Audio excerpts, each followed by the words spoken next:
Nga këto shkallë ka zbritur mbrëmjen e herët të 12 Shtatorit 1998 deputeti demokrat Azem Hajdari. Ishte themeluesi Partisë Demokratike dhe njëri prej liderëve të lëvizjes studentore të Djetorit, ka zbritur shkallët e selisë Partisë Demokratike, për shkallët që ndiqnin mas shpinës time për dalë në këtë derë, në hyrjen kryesore të selisë, në një natë të errët, shumë të errët, një natë kur vetëm pak minuta më pas pra do të ndiste një shi dhe një rrebesh i madh. Azem Hajdari po zbriste shkallët pa e ditur se 50 hapat që i do të përshkronte që nga ky moment, pra që nga dera e selisë Partisë Demokratike dhe deri në krahun tjetër të trotuarit përballë do të ishin 50 hapat e fundit të jetës së tij. Po si shpjegohet që Azem Hajdari kishte dalë nga selia e Partisë Demokratike?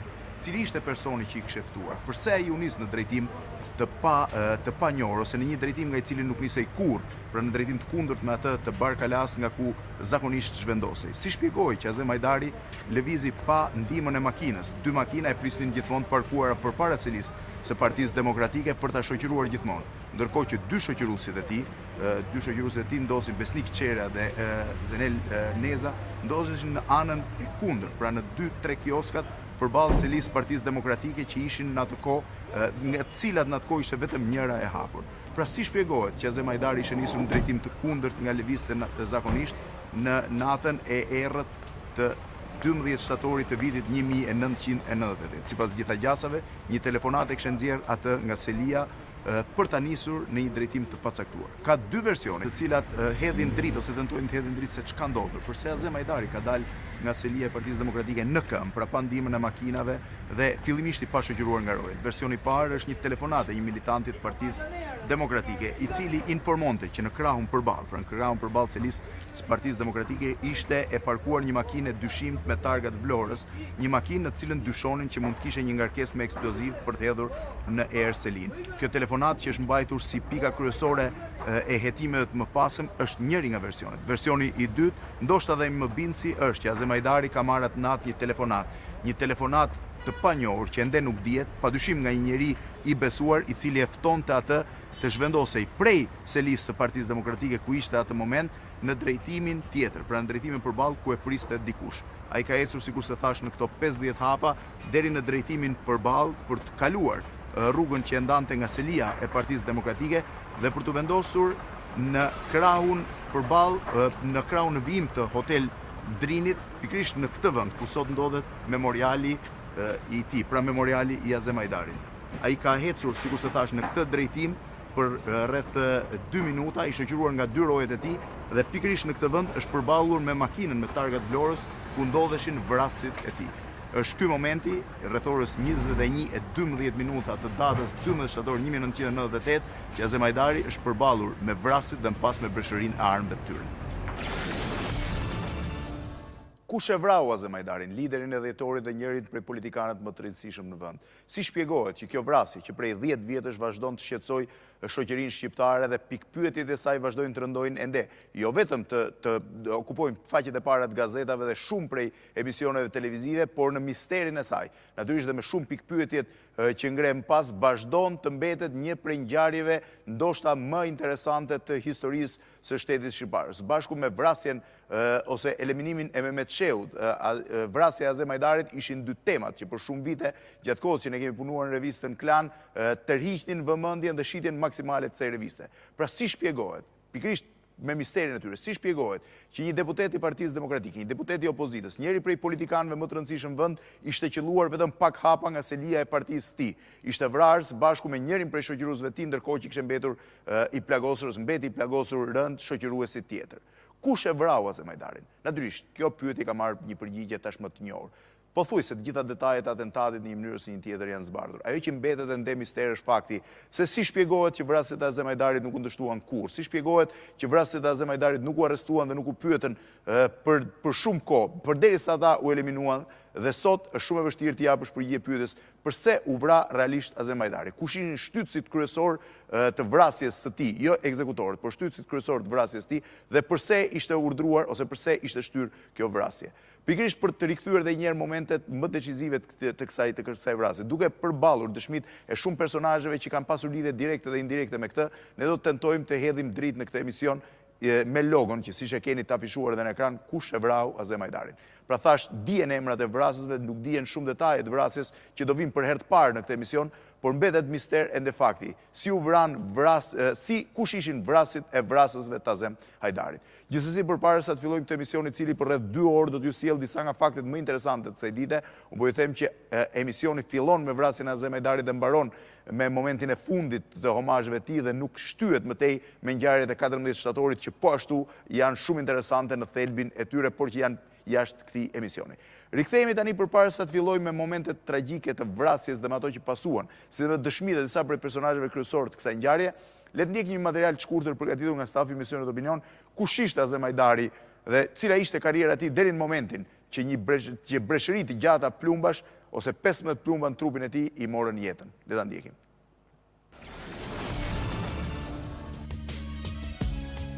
Azem Hajdari lindi më 11 mars të vitit 1963 në qytetin e Tropojës. Biri një familje punëtorësh, shkollën 8 vjeçare dhe atë të mesme, ai e krye në vendlindje. Më pas në vitin 1987, me një shkoputje, ai fiton të drejtën e studimit në Universitetin e Tiranës në Fakultetin e Shkencave Politike. Por zhvillimit e viteve 90, greva e studentëve do ta gjente Azemin në krye të lëvizjes, e cila kërkonte ndryshimet e sistemit në Shqipëri. Angazhimi i tij në këtë lëvizje do të bënte që 28 vjeçari të zgjidhej dhe kryetari i parë i Komisionit Themeluesit të Partisë Demokratike. Nga viti 91 deri në vitin 93, Azem Hajdari do të ishte nënkryetari i Partisë Demokratike dhe po që pra asaj kohe deputeti i kësaj partie në Kuvendin e Shqipërisë. Vitet e angazhimit politik nuk do ta pengonin Azemin të përfundonte studimet e nisura dhe ndërkohë të vijonte dhe studimet për jurisprudencë. Gjatë kësaj kohe, ai kreu edhe studimet pas universitare në Shtetet e Bashkuara të Amerikës. Pavarësisht mendimit ndryshe dhe demokracisë ende të brisht të Shqipërisë asaj kohe, Azem Hajdari nuk e humbi asnjëherë profilin e një politikani në mbrojtje të vlerave të së djathtës, pjesë aktive e së cilës ishte deri në ditën e fundit të jetës.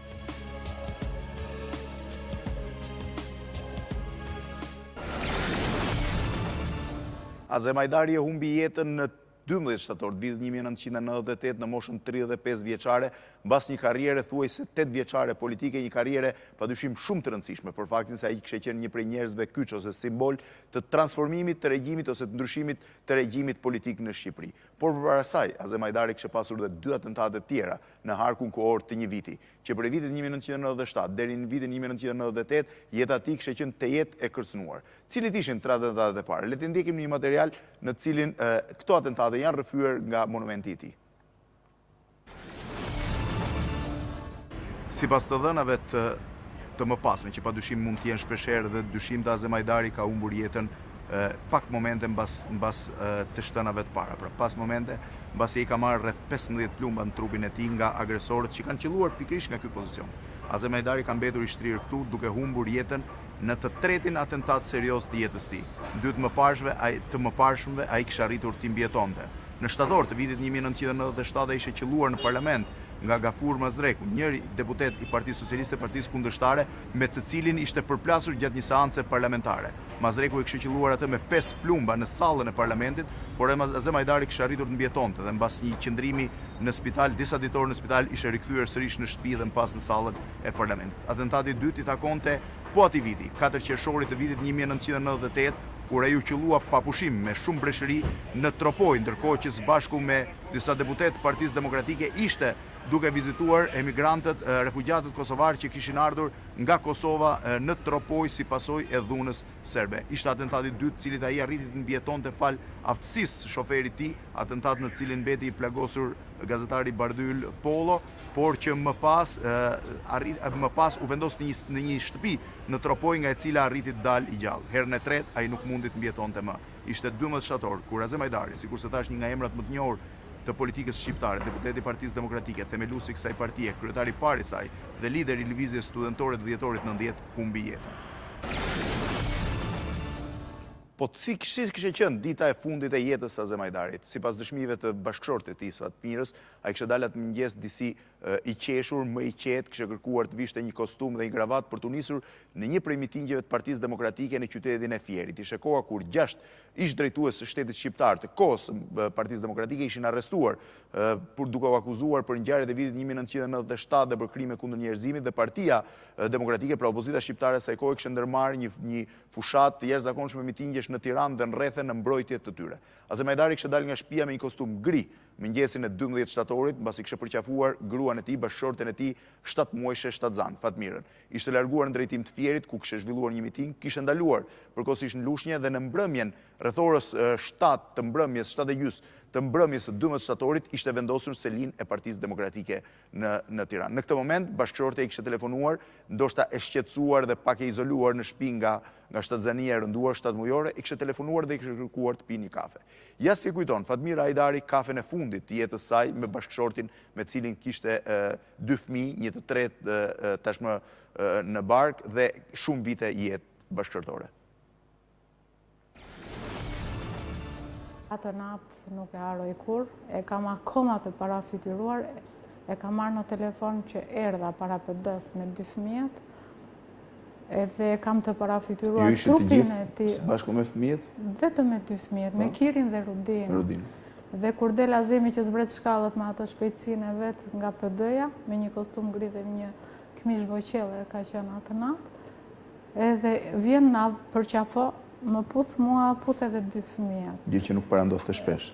Dhe në ato momente ishte shoferi i Ylli Rakipit dhe i thot, nusën time pëputhi njërit tjetër, në shaka gjithmonë. Dhe jemi ullur duke pirë kafe, dhe sikur pas ka qenë kafja e fundit dhe limonata e fundit që ka pi me fëmijët edhe me mua, dhe më pas shumë i lumturuar dhe shumë i gëzuar mu ka dukat natë. Sa qëndruat gjatë? Gati gjysore qëndruan bashkë me fëmijët dhe me Azem. Më pas është ngritur dhe më tha që Fatmira nuk do vanoj, do vjen shtëpi, nisu para me fëmijët. Por pak minuta më pas Azem Hajdari u ngjit në zyrën e tij, në selinë e Partisë Demokratike me idenë që të ndiqte lajmet e televizionit Shijak, ku do të transmetohej mitingu i Fierit, për cilin ai ishte shumë entuziast. Po priste ndërkohë që të takonte edhe një prej liderëve të tjerë të Partisë Demokratike, një prej drejtuesve të tjerë të Partisë Demokratike që ndodhej në zyrën pranë tij, kur mori një telefonat. Telefonata misterioze e cila asnjëherë nuk është sqaruar nëse bëhet fjalë për atë zyrtare që erdhi nga një militant i Partisë Demokratike apo nga një person tjetër, e bëri atë të zbres shkallët me nxitim. Azem Hajdari është larguar pa i thënë askujt se ku po shkon, i ka bërë shenjë vetëm një tjetër militantit Partisë Demokratike që ta ndjeki pas, dhe kur ka dalë në derën e selisë Partisë Demokratike, rojet e kanë vënë re dhe janë ngjitur mbrapa. 2 rojet po qëndronin në të vetmen kiosk, në të vetmin lokal të hapur të asaj nate përballë selisë Partisë Demokratike. Nuk dihet sepse 2 lokalet e tjerë, të cilët qëndronin hapur deri në orët e vona të natës, atë natë kanë qenë të mbyllura që prej drekës dhe nuk shërbenin. 2 rojet e kanë ndjekur pas, ai është nisur në drejtim të një makine me targat vlore, ku pak çaste pas do të gjente vdekjen. Njëri prej njerëzve që ka hetuar më shumë se sa shumë gazetarë të tjerë në drejtim të ngjarjes së Azem Hajdarit, quhet Ferdinand Dervishi, është një gazetar i njohur i shtypit shqiptar në 12 vitet e fundit, dhe ai ka shkruar dhe një libër që padyshim është ndër më interesante, titulluar Kush e vrau Azem Hajdarin. Si e ka sjellë në librin e tij dhe si e ka rindërtuar skenën e vrasjes Ferdinand Dervishi sipas dëshmive që ai ka mbledhur nga prokuroria, nga dëshmitarët e tjerë të ngjarjes dhe nga gjithçka që është botuar në shtyp. Le ta ndjekim versionin e tij. Disa të dhëna të tjera që nuk i kam pasqyruar në librin tim dhe që nuk janë thënë për herë, po i them për herë të parë, janë shumë të sakta. Vrasja ka ndodhur e tillë. Azem Hajdari ka dalë në orën 9:01 çerek nga dera kryesore e selisë Partisë Demokratike dhe ka marrë majtas me drejtim diagonal në vendin ku sot është memoriali. Me njëherë mbas tij kanë bërë detyrën e tyre, 2 truprojet e kanë futur në mes, kanë qenë në lokal përballë ose aty përballë, diku aty përballë hyrje sa kanë parë Azemin, 2 truprojet e tij janë vënë në krah dhe kanë shkuar te vendi ku ishte një makinë që e kishin sinjalizuar Azemin që aty është një makinë dhe dikush të pret, dikush të ka thirrë, dikush kërkoni diçka e tillë. Dhe Azemi ka vajtur, personi që i ka dalë përpara me automatik në dorë ka qenë Fatmir Haklaj. Ai ka zberitur nga makina Benz me targa vlore, është e vetmja makina atë faqe aty. Makina Foristrat pretendohet të jetë te partia e Unitetit Kombëtar, nuk duket fare në atë zonë aty.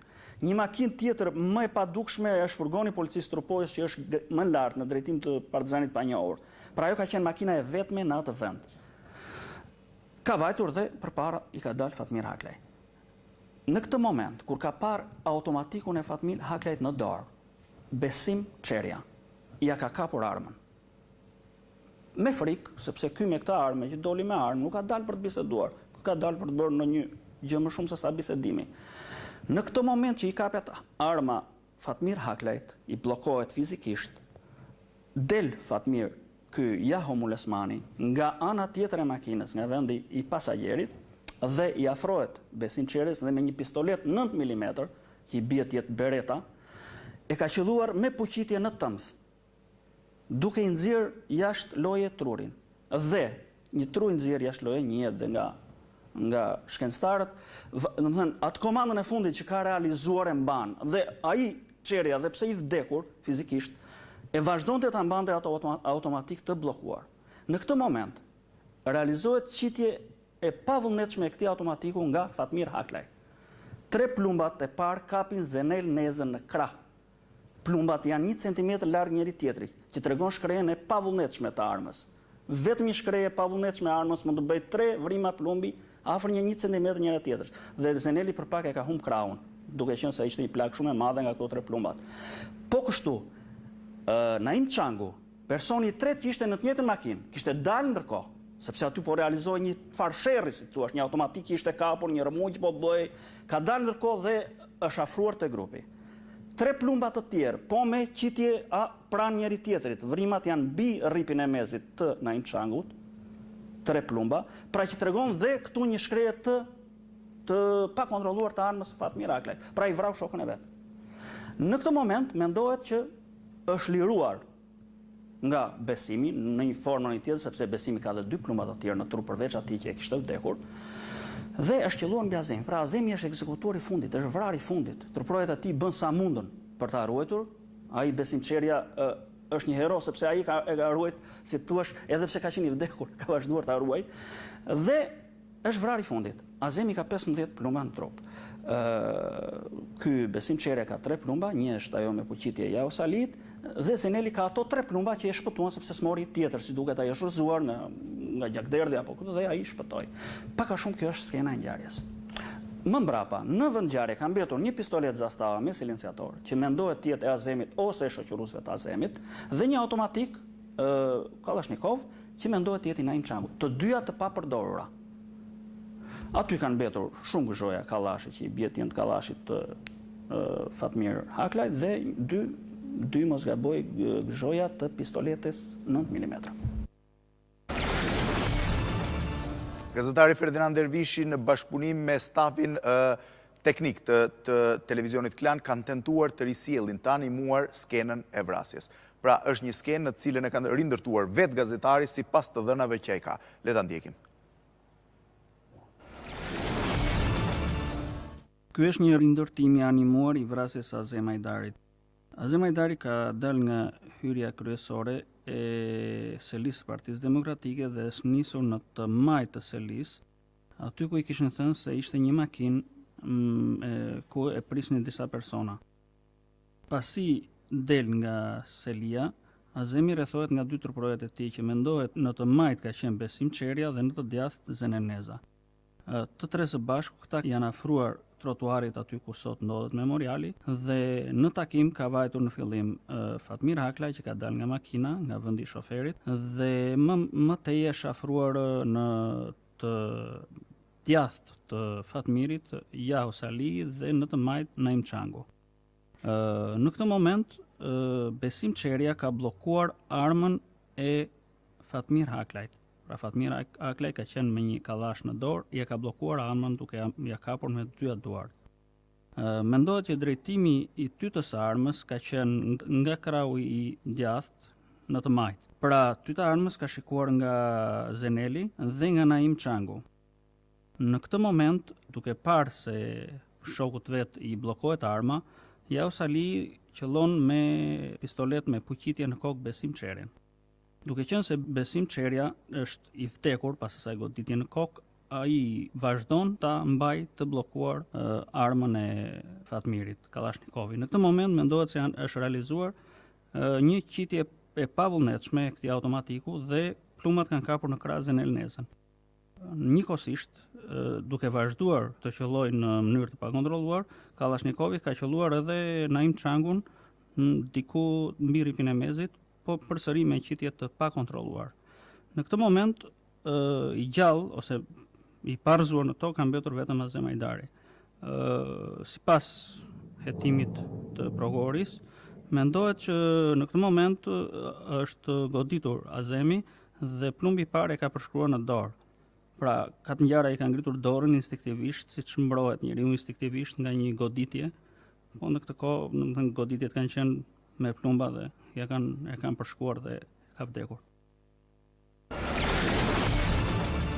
Azem Hajdari dhe dy shoqëruesit e tij kanë mbetur të shtrirë në tokë rreth orës 21:18 minuta në trotuarin që vijon në vijim të Hotel Drinit përballë selisë Partisë Demokratike. Disa prej militantëve të Partisë Demokratike që ndodheshin aty dhe disa kalimtarë të rastit kanë tentuar që momentin e parë t'i japin ndihmë, ta nisin drejt spitalit ushtarak. Në të vërtetë, i pari Azem Hajdari dhe më pas dy shoqëruesit e tij janë nisur me urgjencë me makina të rastit drejt spitalit ushtarak. Ja si e dëshmon këtë moment, pra mbritjen e Azem Hajdarit kur nuk e dinin se cili ishte ende, mjeku rojeja saj natë në spitalin ushtarak. Le ta ndjekim. Në shkallë të urgjencës kam konstatuar që kam njohur që ishte Azem Hajdari.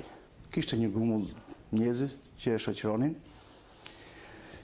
Me njëherë futemi në sallë të operacionit, shikojmë që Azemi ishte i vdekur, kishte midras bilaterale, s'kishte rrahje kardiake, s'kishte puls. Pra Azemi erdhi i vdekur. Me njëherë erdhi një grumull i madh njerëzish, kontaktu me të vllajën dhe i konfirmom që Azemi në sonëm të vdekur. Ndërkohë, sapo kishte mbritur në shtëpi rreth 25 minuta më parë ministri i Brendshëm Perikli Teta. Ai nuk ishte ulur ende ose nuk kishte arritur të zhvishte ende kur një telefonat e njoftoi që deputeti Azem Hajdari, njëri prej politikanëve më të rëndësishëm dhe padyshim më të njohur në vend, ishte vrarë përpara selisë Partisë Demokratike. Në një intervistë të nëndorit të vitit 1998, që është një nga të fundit të Perikli Tetës, pra një nga intervistat e fundit të Perikli Tetës si politikan, ai rrëfen se si e ka marrë këtë njoftim. Pra sikur se thash, është një nga intervistat e fundit të Perikli Tetës si politikan në nëndor të vitit 1998 në emisionin Opinion.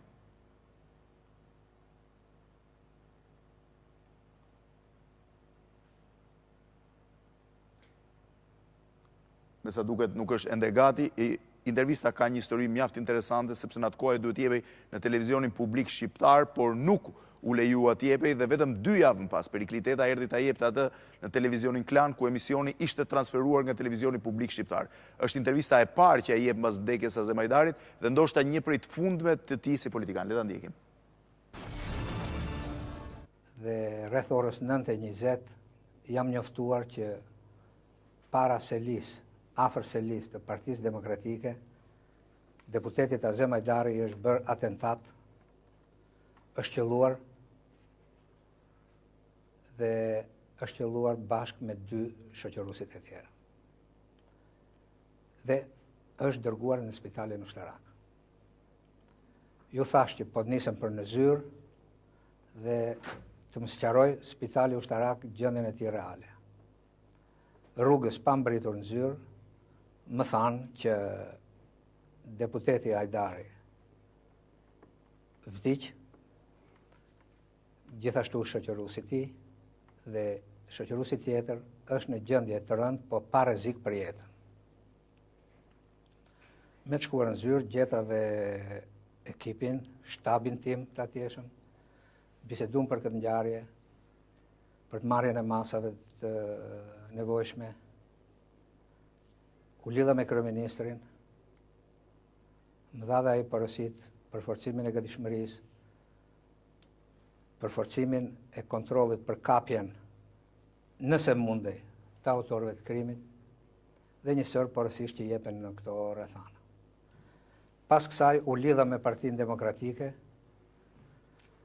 me qëllim për t'i kërkuar asaj bashkëpunim për zbardhjen e çështjes.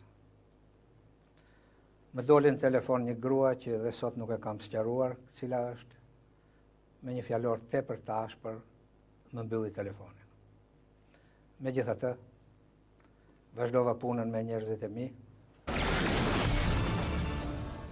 Pra ministri i Brendshëm njoftoi vetëm pak çaste pas kryeministrin Fatosnano, i cili sapo ishte kthyer nga një vizitë zyrtare në Lisbon të Portugalisë dhe nuk ndodhej në ato momente në zyrë. Kryeministri Nano gjithashtu është nisur drejt zyrës duke e parandjerë që vrasja Azem Hajdarit do të sillte një tërmet politik në Shqipëri, jo vetëm për gjithë vendin, por padyshim që do të ishte edhe një ndëshkim shumë i fortë për atë vetë. Vetëm 2 javë më pas Nano do të largohej nga posti i kryeministrit si pasojë e turbullirave që pasuan vrasjen e Azem Hajdarit.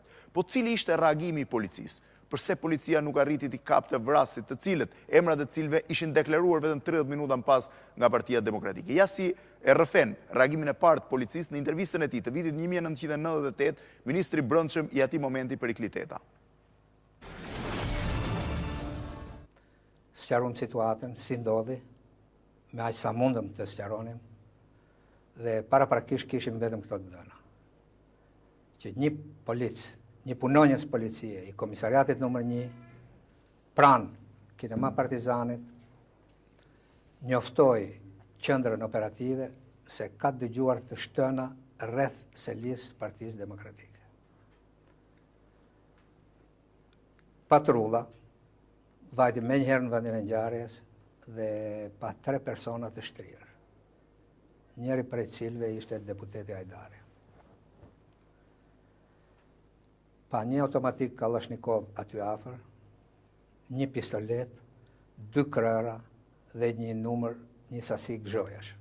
Morëm masat për forcimin e gatishmërisë, ngritëm në gatishmëri të gjithë policinë e vendit, postobloqet në gjithë territorin, në veçanti Tiranën, pikat e hyrjes dhe daljes, formuluam komunikatën që ju përmendet, pam mundësit tona financiare, çfarë mund të vinim në dispozicion të këtij problemi, pam dhe deklaruam që mund vinim 50 deri në $100.000 për personin që do të na jepte informata, dhe rreth orës 23 dëgjuam komunikatën e Partisë Demokratike, e cila përmendte një emër, një targ makine, një targ vlore. I gjithë personeli ministrisë, të gjithë drejtuesit tashmë kishin ardhur, filluam punën në të gjitha drejtimet për zbardhjen e kësaj ngjarjes. U përpoqëm të lidheshim me Tropojën, Tropoja ishte e pamundur lidhja me të. Në të vërtet, Ministria e Brendshme pavarësisht shumës prej $100.000 që kishte vënë për të denoncuar vrasjet e Azem Hajdarit, nuk ndërmori njërin prej akteve më të thjeshta, vendosin e postobloqeve që do të ndalonin vrasjet e Azem Hajdarit që të udhtonin nga Tirana drejt Tropojës. Pra nuk arritën të komunikonin me Tropojën, por atë natë pjesa më e madhe postobloqeve rutin të policisë nuk e frenuan autokolonën me targat Bajramcurit të policisë Bajramcurit që po udhtonte nga Tirana drejt qytetit verior të Tropojës, drejt qytetit verior të Bajramcurit në rrethin e Tropojës. Gjithsesi në Amullin e krijuar lajmi mbrin dhe në familjen e Azem Hajdarit, Fatmira Hajdari, e cila kishte qenë me të vetëm pak minuta, vetëm rreth 1 orë më parë dhe po e priste në shtëpi ende pa ngrënë, duke pritur që të shtroheshin të gjithë bashkë në tryezën e mbrëmjes, e merr vesh nga një telefonat e tronditse faktin që bashkëshorti i saj, me të cilën e kishte qenë vetëm pak minuta më parë, nuk ishte më i gjallë. Ja si e dëshmon 10 vjet më pas Fatmira Hajdari, këtë moment i cili do të transformonte rrënjësisht jetën e saj dhe të fëmijëve. Kur më bjen një telefonat, më thot, ishte një zë pak, nuk më duk zëri mirë, më thot më Fatmira, vetëm nga mënyra, do të thënë ishte i shqetësuar? Ishte tepër i shqetësuar, tepër i vrarë. Ishte mashkull apo fem? Mashkull ishte, dhe më thot mua, hape televizionin, ka ngjujt Azemin. Me njerë sepse ishte e 3-ta herë që merja vesh që ka ngjujt Azemin brenda vitit. Dhe gjithmonë ju thërita Kiri, sepse Kiri ishte më i madh në atë kohë, Rudina ishte më e vogël dhe struket Rudina afër me. Kiri kanë qelluar përsëri babin, i them. Hape televizorin. Çoje te Shijako, sepse Shijako jep më shpejt informacionin dhe nuk do ta heq kur nga memoria kur Reis Çiço del dhe jep lajmin. Lajmin e papritur. Ju ndërkohë nuk e dinit që kishte ndruar jetë rrugës? Absolutisht nuk e dija, vetëm kur e jep Reisi në televizion. Atëherë kam bërtitur shumë, ka bërtitur Kiri shumë, Kiri nuk e mbaja dot se isha në gjendje të rëndë, vetëm e di që ka thyer xhama dhe është gjakosur djali, unë duke bërtitur dhe në moment ka ardhur një komshi që riroje aty për jashta, ka kapur Kiri dhe disa komshi të tjerë. Ju ishit të vetëm në shtëpi? Vetëm fare. Askush në shtëpi, vetëm unë, Rudina dhe Kiri. Azem Hajdari kishte ndruar jetë pra në rrugën nga vendi i atentatit drejt spitalit ushtarak, familja e mori vesh ngjarjen tragjike, pothuajse të gjitha televizionet shqiptare të asaj nate ndërprem programet e tyre duke vendosur muzikë funebre ose edicione të jashtëzakonshme lajmesh. Ishte diçka instinktive, pothuajse të gjitha strukturat e Shqipërisë asaj dite filluan të lëvizin. Filloi një shi i rrëmbyer, shumë i fortë, kishte mjaft shkretime, por ishte një nga ditët më të trishtuara edhe nga ana jo vetëm psikologjikisht, pra ishte shumë e rëndë, por edhe ishte një mod shumë i rënduar, por menjëherë filluan të revizohen pikpyetjet e para. Cila kishte qenë telefonata që e kishte nxjerr Azem Hajdarin nga selia e Partisë Demokratike? Çfarë i kishin kumtuar atij dhe pse Azem Hajdari, i cili ishte te jetë i ruajtur në ato 3 muaj të fundit, ishte nisur në këmbë në një drejtim të errët të Tiranës, pa ndriçim të asaj kohe dhe madje nuk kishte harruar në momentin e fundit t'ju bënte shenjë dhe rojeve që e kishin ndjekur vetë mbrapa. Ka pasur 2 versione. Një version i parë ka qenë ideja e një telefonate e bërë nga një militant i Partisë Demokratike, i cili gjatë rrugës së kthimit për në shtëpi kishte njoftuar në selinë e Partisë Demokratike që një makinë dyshimt me targat Vlorës ishte vendosur pranë selisë Partisë Demokratike. Me bindje se kjo makinë mund të ishte ngarkuar me tritol, makinë me targat Vlorës, Azem Hajdari sipas një versioni doli për të verifikuar se ç'po ndodhte. Por Azem Hajdari mund të kishte njoftuar thjesht truprojat e tij për të verifikuar se ç'ishte makina. Fakti që ai ka dalë dhe është nisur në atë drejtim pa në një mbrojtje të veçantë, bën të mendosh se ai kishte marrë një telefonat tjetër që e ftonte për të takuar apo për të biseduar me dikë. Ja si e shpjegon, pra sikur se thash gazetari Ferdinand Dervishi, këtë moment dhe si ai ka dhënë dhe librin e tij. E vërtetë është se Azemi ka dalë i vetëm nga selia e Partisë Demokratike. Kjo është një pikpyetje e madhe dhe për grupin e hetimit, një grup hetimi që e çoi në gjyq me sukses të Dossier dhe që mendoj unë se kanë qenë shumë të zotë, të cilët thonë që është shumë e habitshme dhe është një nga pikpyetjet tona më të mëdha pse Azemi doli i vetëm dhe takoi njerëzit që më mbrapa do ta vrisnin. Atëherë, ata i japin një shpjegim logjik që thonë që ai e dinte mirë se këtë do takonte. Pra ishte ai ultimatumi 10 ditor dhe ai e dinte mirë se këtë do takonte. Ai mbase nuk e dinte që do të qellonin, po se këtë do takonte ai e dinte shumë mirë. Kjo.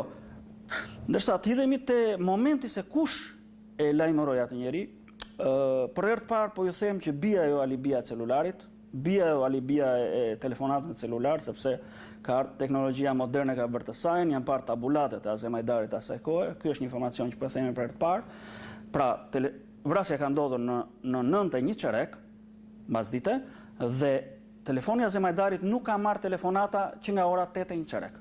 Pra, përjashtohet edhe humbja e atij telefoni, sa ai ka humb, pra është marrë nga dikush ose është vjedhur ose është marrë me qëllim që zhduket si provë, por ai nuk ka asnjë vlerë. Telefonata Azem Hajdarit është bërë nga jashtë, nga telefon fiks. Në zyrat e PD-s ka kaluar gojë pas goje në 2 persona dhe i ka vajtur Azemit që ty të kërkojnë në këtë krah. I kanë thënë dhe kujdes sepse është parë një makinë dyshim që lëviz etj. Por në këtë moment aty edhe hetimi e ka parë, ka pasur ca zhvillime përpara selisë Partisë Demokratike në atë kohën kur vra Azem Hajdari, diçka më përpara ato lokalet sikur u boshatisën, sikur të ndihej diçka se diçka do ndodhte. Njerëzit u zhvendosën ose klientela u zhvendos te barkalaja. Pra ka pas edhe kjo një pikpyetje tjetër e ngritur nga grupi i hetimit që si ka mundësi që këto njerëz, më kupton, në atë orar, në ditë të tjera kanë qenë full lokalet dhe si ka mundësi që në atë orar, në atë ditë njerëzit janë larguar nga aty dhe kanë shkuar te barkalaja që ishte pak sa më larg. Pra dhe kjo është një pikpyetje tjetër. Në të vërtetë, shumë persona që rrinin rreth selisë Partisë Demokratike, sidomos ata që kishin njohje dhe lidhje në tropoj, kishin dëgjuar që vrasit të Azem Hajdarit ose njerëzit që dëntonin ta vrisin Azem Hajdarin kishin mbritur ndërkohë në Tiranë. Me sa duket, ky është fakti, ose prej këtij fakti, disa prej klubeve përballë selisë Partisë Demokratike ishin mbyllur atë ditë, njerëzit ishin rralluar dhe vetëm 1 ose 2 kioska vazhdonin të shërbenin në atë orë ende të herët të mbrëmjes, pra jo shumë të vonë të mbrëmjes. Gjithsesi, që në momentet e para dhe të vrasjes. E deri në vazhdim, deri më sot, Partia Demokratike, por edhe shumë komentet shtypit kanë akuzuar shërbimin informativ shtetëror që kishte dorë në vrasjen e Azem Hajdarit, ose së paktën ishte informuar me detaje për atë që do t'i ndodhte Azem Hajdarit, pra kishte dieni që Azem Hajdari do të vritej në ato ditë, pra ndoshta jo ditën eksakt, por në ato ditë. Në një intervistë të tij të vitit 2002, në momentet e fundit që drejtonte shërbimin informativ shtetëror, Fatos Klosi ka dhënë një version të tij të vrasjes. Pra drejtuesi i shërbimit informativ shtetëror, më shumë i akuzuar në ato kohë nga Partia Demokratike. Le ta ndjekim versionin e Klosit. Ka vetëm analizë. Zoti Klosi, kur ndërtuat ju një version tuaj të vrasjes së Azemit? Si kishte ndodhur ngjarja? Ne kemi ndërtuar një version si ka ndodhur ngjarja pak a shumë mbas një jave. Për 7-8 ditë mbas vrasjes. 7-8 ditë, ndërkohë që versioni më i saktë joni ka qenë mbas 3 muajsh. Por në të vërtet një version të vrasjes kishte ndërtuar paralel dhe Partia Demokratike. Lideri i kësaj partie, Sali Berisha, kishte arritur të ndërtonte, sipas dëshmive të 3 dëshmitarëve shumë të rëndësishëm, 2 prej cilëve kanë mbetur për një kohë gjatë anonim për të ruajtur sigurinë e tyre fizike, një version të tij të vrasjes. Ky version i vrasjes, të cilin Berisha refuzoi që t'i jepte prokurorisë shqiptare për një kohë gjatë, u bë publik në nëntor të vitit 1999, me praninë e ambasadorit amerikan në Tiranë, Robert Frowick, i cili ishte njëri prej personaliteteve të rëndësishme të diplomacisë amerikane që ishte ngarkuar me zhvillimet në Ballkan në vitin 1999, gjatë luftës dhe mbas luftës Kosovës, si dhe në vitin 2000. Robert Frowick, i cili kishte vendosur që të zbardhte vrasjen e Azem Hajdarit si një pikë kyçe në raportet midis opozitës dhe mazhorancës së asaj kohe, e bindi liderin e Partisë Demokratike që t'i jepte në praninë e tij dhe të një notereje të ambasadës së Shtetet e Bashkuara të Amerikës në Tiranë dëshminë e vrasjes. Pra kjo dëshmi që do kishte forcë ligjore për arsye se jepej në praninë të një noteri, ju dha menjëherë 24 orë më pas në dorë prokurorisë shqiptare. Cili ishte versioni i Berishës për vrasjen? Ne kemi risjell vetëm pjesën e parë të deklaratës në cilën ai flet për momentet e para të vrasjes sipas skemës së rindërtuar nga Partia Demokratike në ditët në vijim pas vrasjes. Le ta ndjekim. Dëshmia është firmosur më 19 korrik 1999 mes Robert Frowick, ambasadori i Shtetit Bashkuara të Amerikës dhe Sali Berishës, ish president. Ajo u bë publike nga revista Klan më 12 dhjetor 1999. Deklarata. Kryetari i Partisë Demokratike, Sali Berisha, ndodhej në selinë e PD-s në orën 21:15 kur dëgjoi të shtëna në rrugë, diku në anë të selisë. Berisha mori në telefon dhe u tha truprojave të tij të shkonin të hetonin menjëherë se ç'kishte ndodhur. Ishin qelluar 3 persona, antari i PD-s në parlament, Azem Hajdari, dhe një nga truprojat, Besim Çerja. Vdiqën para se të mbërrinin në spital. Truproja e dytë e Hajdarit, Zenel Neza, ishte plagosur rënd, por i kishte mbijetuar atentatit. Pak më parë, po atë mbrëmje, një antar i PD-s dhe ai nga tropoja, i pranishëm në selinë e partisë, e ndeshi Hajdarin në shkallët e selisë, ndërsa Hajdari po dilte në rrugë. Hajdari i tha atij se po dilte nga ndërtesa me qëllim për të parë një makinë të dyshimt që kishte parkuar përballë selisë së partisë. Ai e ndoqi pas Hajdarin drejt makinës dhe pasi një individ, të cilin e identifikoi si Jaho Salihi, shefi i degës kriminale në policinë e Tropojës, doli nga makina dhe hapi zjarr me Kalashnikov kundër Hajdarit. Militanti gjithashtu identifikoi Feriz Kërnajën, Petrit Kërnajën dhe Fatmir Haklajn, të pranishëm në vendin e krimit. Sipas dëshmitarëve të PD-s, me incidentin kishin lidhje 3 makina që kishin parkuar përpara selisë së partisë ku ndodhi sulmi. Makina, nga e cila u qellua, u identifikua si një Mercedes-Benz me ngjyrë gri të errët, me drita policie në pjesën e sipërme të saj dhe me tar VL 0676. U tha se makina i përkiste Fatmir Metës, drejtori i policisë së Tropojës, dhe kishte brenda një radio të shërbimit të zbulimit shqiptar. Të pranishëm në këtë incident ishin rreth 9 individ. Mes tyre ishin dhe Ismet Haxhia dhe Ardian Kërriqi. Fatmir Meta erdhi te selia e partisë 2 ditë pas incidentit dhe i tha antarit të PD-s, Lushaj, se ndërsa ishte e vërtet se makina në vendin e krimit ishte e tij, por Salihi dhe jo Meta e kishin çuar atë atje. Meta pretendoi se nuk ishte përfshirë në krim. Afro 30 minuta pas vrasjes, Berisha njoftoi shtypin se Hajdari ishte vrarë nga një oficer i policisë, Jaho Salihi. Rreth 30 minuta pas deklaratës së Sali Berishës, Ministri i Rendit Publik, Perikli Teta, i tha shtypit se autoritetet shqiptare kishin 2 ditë që e kërkonin Salihin. Teta tha se Salihi nuk e mbante më postin e oficerit të policisë, dhe se ai kërkohej nga autoritetet për një vrasje që kishte kryer. Teta urdhëroi arrestimin e Salihit atë natë që u vra Hajdarit. Afro 2 javë pas incidentit, 600 milion lekë u transferuan nga Tirana në një llogari bankare në Tropoj. Parat u vodhën në bank nga disa njerëz përgjegjës për vrasjen e Hajdarit. Vjedhja u njoftua në shtyp.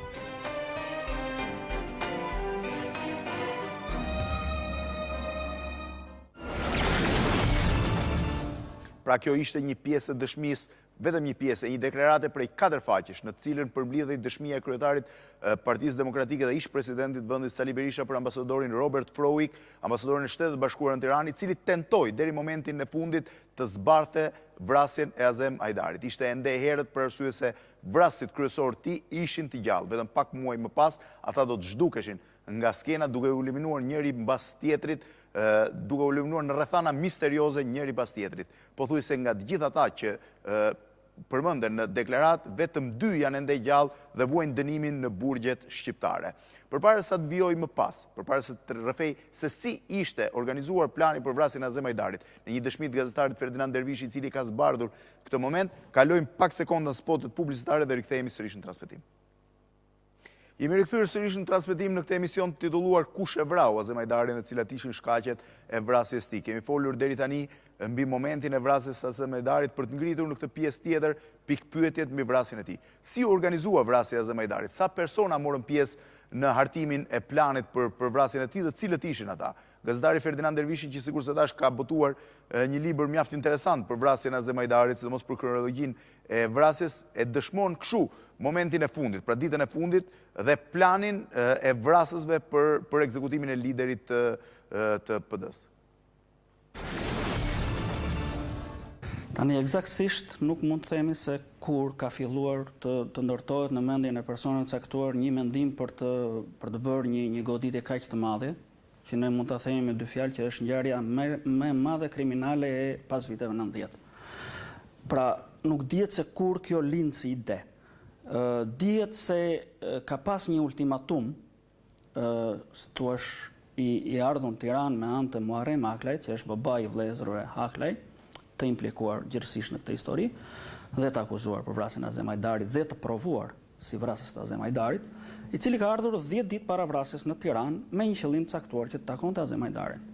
Dhe të bisedonte me të se si ishte puna e vrasjes së djemve të tij apo e shkëlqimit në veçantë edhe të disa anëtarëve të tjerë të fisit të tij, dhe i kërkonte përgjigje që duhet më jepni përgjigje, pra i drejtoi Azem Hajdarit, duhet më jepni përgjigje brenda 10 ditëve, sepse ne mendojmë se ti je implikuar në këtë histori e tjera se ke gisht.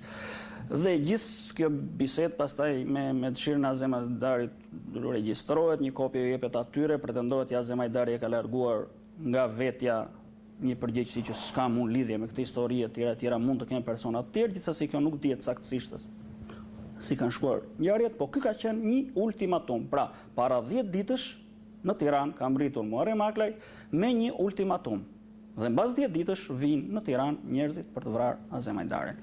Pra unë mendoj se këtu ka lindur, domethënë këtu është kristalizuar gjithçka. Aty duhet këtë qenë në zyrë duhet këtë qenë një shmangje e Azemit, mendoj, sepse Azemi po e shikonte se sa po i ngushtohej dita ditës, kishte pas sinjale, ishte atentatuar të paktën 2 herë me armë nga i njëjti grup, dhe kam idenë se Azemi ndodhe një pozicion shumë të vështirë. Duke ndodhur një pozicion shumë të vështirë, Azemi mendoj se ka sqaruar pozicionin e vet, duke u munduar të largojë nga vetja përgjegjësi ose akuza të paqëna sipas tij e tjera. Por cila ishte atmosfera që përcillej në Tiranë me njëherë mbas vrasjes së Azem Hajdarit? Përpara se të hidhemi tek misteret shumë të mëdha që rrethojnë këtë vrasje, le të ndjekim pak a shumë në një linjë kronologjike atë që po ndodhte në Tiranë atë mbrëmje dhe ditën dhe mëngjesin e të nesërmes. Le të ndjekim në radhë parë disa prej faqeve të para të gazetave shqiptare, të përditshme shqiptare, të nesërmen e vrasjes së Azem Hajdarit në 13 shtator të vitit 1998. Gazeta Albania, 13 shtator 1998. Fatos Nano vret Azem Hajdarin. Hajdari po dilte nga selia qendrore e PD-s në Tiranë, rreth orës 21:15 minuta, kur persona që dolën nga makina policia rreth 30 metra larg selis, qelluan me Kalashnikov liderin e dhjetorit dhe simbolin e demokracisë shqiptare Azem Hajdari. Shumë dëshmitar kanë identifikuar shefin e zhdukjes së krimeve në Tropoj, Jao Sali dhe shefin e policisë së këtij qyteti Fatmira. Berisha, shqiptarët humbën simbolin e tyre. Sot të gjithë jemi të vrarë. Gazeta Koha Jon, e diel 13 shtator 1998. Politika bie në kolaps. Tronditje tek të gjithë politikanët. Vrasja e liderit të dhjetorit krijon jo vetëm dëshpërim. Partia Demokratike konferencë shtypi në mesnat. Varrimi bëhet nesër. Të gjithë demokratët në Tiranë. Qeveria mblidhet urgjentisht. Gazeta Shekulli, 13 shtator 1998. Vritet para selisë së Partisë Demokratike lideri i dhjetorit 90, Azem Hajdari. Atentat në orën 21:15. Zbrazen 2 karikatorë mbi gjoksin e herojit të demokracisë. Policia. 3 persona janë parë të udhtojnë në makinë drejt veriut. Partia Demokratike. Vrasësi ish shefi i krimeve të Tropojës, Jao Sali. Azem Hajdari ishte një politikan i njohur, ishte njëri prej liderëve të lëvizjes studentore dhe një prej themeluesve dhe kryetari i parë i Partisë Demokratike ose të parës opozitë shqiptare në vitin 1990 vitin 1990. Ai ishte njëkohësisht një mik personal i imi dhe njëri prej njerëzve që në vitin e parë të emisionit Opinion që prej Shtatorit, që prej gushtit të vitit 1997 dhe deri në Shtator të vitit 1998 shumë herë mori pjesë në këtë emision. Që në emisionin e parë në 31 gusht vitit 1997 në një emision për rendin publik, ai i ndërhyri në linjë telefonike për të shprehur pozicionin e vet, ndërsa 5 ditë përpara vrasjes mori pjesë në emisionin e fundit Opinion që unë arrita të zhvilloj në televizionin shqiptar dhe në emisionin e tij të fundit televiziv ku mori pjesë. Ishte një emision në cilin pjesëtarët e komisionit për ngjarjet, për zbardhjen e ngjarjeve të 1997-s u përplasën mes tyre. Shumë vete kujtojnë atë debat të tensionuar që ishte debati i fundit, shfaqja e fundit publike e Azem Hajdarit dhe njëkohësisht hera e fundit që ai ishte i ftuar në këtë studio të këtij emisioni, padyshim se në një skenografi tjetër dhe diku tjetër. Le të ndjekim pak momente për ta risjellë edhe një herë në mendje këtë moment të fundit. Ka qenë një debat shumë i tensionuar që është ndërprer, që unë kam ndërprer për arsye se nuk mund ta komandoja më. Le ta ndjekim se si ka qenë momenti i fundit i këtij emisioni. Cilën nga këto dy pika do të diskutojmë? Në gjë, ne kemi bëj premtim, ne personalisht. Nuk e di se me debatin që në gjëa mes ti komisioni e mora vesh dhe konkluzionet e ti. Se çfarë punë ka bërë. Flas për punën tim. Unë të kom sjellë tu disa kaseta, zgjell cilën dush. Mirë, më jep mua ato kaseta do t'i transmetoj unë në një televizion privat. Jo, do t'i transmetoj në televizion shtetëror. Sepse televizionit privat i çon bandat e shtetit dhe hedh nesër nerë. E di edhe këtë variant. Po mirë, jepi ashtu do jap tash sa dalim do japësh drejtorit televizionit. Do të jap drejtorin me marrëveshje fjalë. Tani dalim te me marrëveshje fjalë që këto votohet. Po. Tani dalim e parë ta thash no comment. Po. Do të diskutojmë rolin e komiteteve. Rolin e opozicës. Rolin e opozitës dhe të komiteteve janë bashkë. Roli i opozitës. Ajo është pjesë e një pyetje që pjesë e një pyetje janë këto bashkë. Do vazhdojmë atë. Atëherë diskutojmë me këtë. Dalim këtë pikë Azem. Po ju na loj ju që thoni përgjithësi. Azem po vot pyetje një pyetje konkrete tani se më luajë të mënç. Doni diskutojmë rolin e komiteteve apo akuzën ndaj të gjashtë? Cilin nga Azem nga këto dy pika do të diskutojmë? Do të them për të dyja. Po dyja s'kam kohë burr. Sepse kemi mbushur 2 orë. Sa kohë? Kam për një nga këto dy pyetje. Sa kohë ke gjithsej? 5 minuta deri në 10 maksimum. 10, 5 njerëz 5 tjetër. 5 njerëz 5 tjetër. Dilni atëre. Azem pyetje e parë. Shkalla e implikimit të komiteteve dhe roli i opozitës, përgjegjësia e opozitës. Shkurta masë më dha të fjalën 5 minuta për çdo pyetje. Po. Djeg Bashkinë e Vlorës. Po. Djeg Bashki dhe Banka. Djeg Komuna e Prefektura. Djeg Gjykata. Godit policin. Ra policin. Vra policin. Gjakos policin. Pretenduat të arzoj shtetin. Përgjegjësia e opozitës. Opozita e djeshme ka kryer një revolucion të tipik komunist duke mashtruar popullin që opozita ju ka vjedhur para. Shumë mirë. Gjela përgjegjësia. Gjela. Pra ishte një nga momentet e fundit të shfaqjes në publik të Azem Hajdarit në emisionin atë kohë quhej Diela Debat, vijimi i emisionit Opinion në Shtator të vitit, në 8 Shtator të vitit 1998. Në 12 shtator, ai u vra përpara selisë së Partisë Demokratike në orën 21:15 Të nesërmen, në 13 shtator, Partia Demokratike dhe familjarët e tij organizuan omazhet e para në sheshin Skënderbej për arsye të numrit të madh njerëzve. Le ndjekim disa pamje nga omazhet e mëngjesit të 13 shtatorit.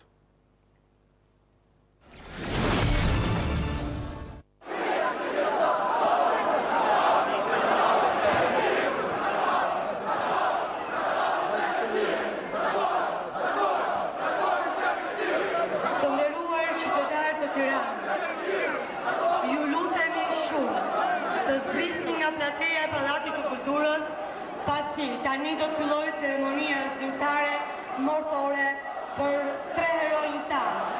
Ne ju lutemi shumë që ju të zbrisni nga plateja. Më shpejt, citojci, oti la verë, citojci la dhe, oti vla, tim, me quk. Më tutje.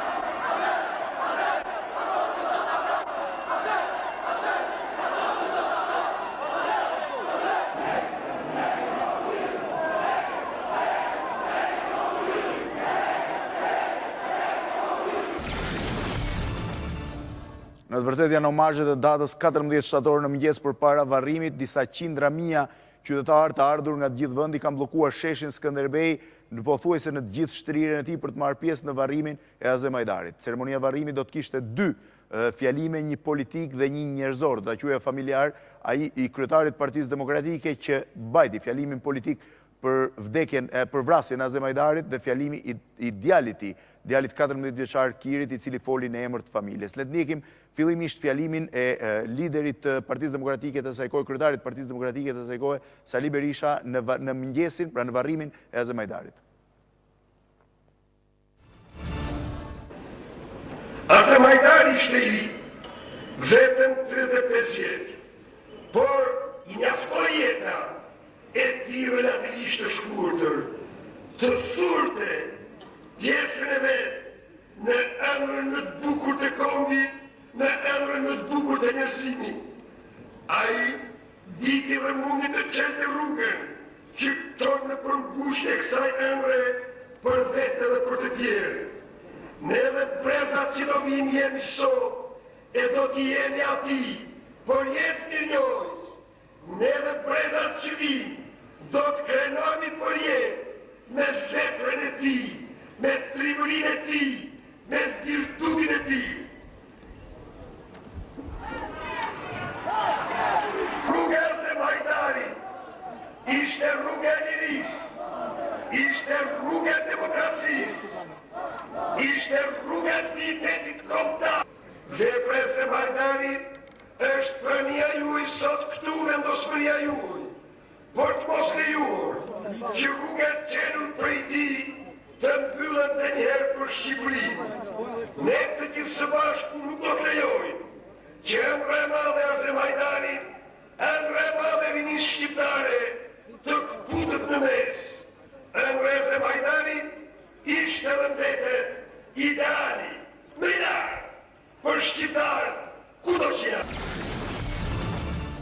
14 vjeçar i mbetur pa baba, jetim, Kiri Hajdari do të përshëndeste në emër të familjes tij një fjalim të shkurtër, por të jetë prekës. Le ta ndjekim atë.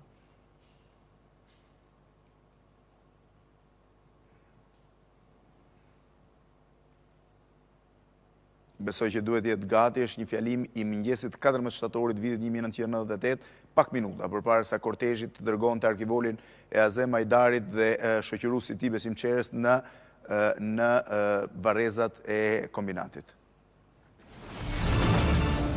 Vëllezër dhe motra, nëna dhe baballar të do që jeni në Shqipëri, Kosovë dhe në të gjithë botën. Në emër të familjes Hajdari, ju shpreh ngushëllimet të gjithëve, sepse ai nuk ishte vetëm i familjes tonë, por i të gjithë familjeve shqiptare.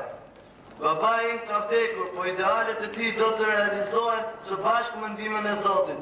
Zoti ju bekoft ju përqafoj të gjithë. Mort Zoti hak!